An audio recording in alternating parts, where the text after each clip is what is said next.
Samantala, kabilang ang Benguet sa mga pasyalang pwedeng puntahan ngayong pong tag-init.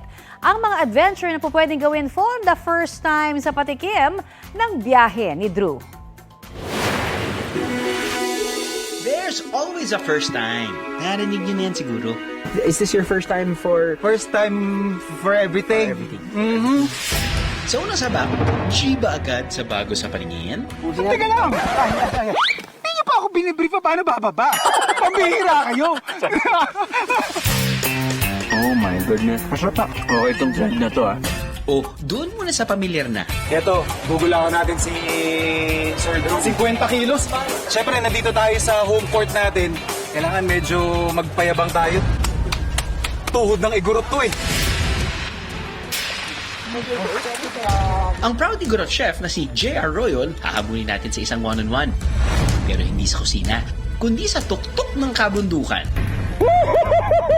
Woo! Yeah, boy! Wow! Wait! I'm first!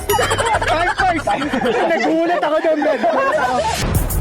Mula sa nakanginginig tuhod na adventure na hilig ko, dadalhin muna tayo ni Chef J.R. sa kanyang playground sa harap ng kalan. Yeah, cheers, brother. Cheers. Fairness, In fairness, bro. First time? First time. Mm-hmm. Bawal muna mag-pass o saka na lang. Dahil mula rito sa Benguet, ihahain namin ang mga trending at in. Kaya tune in!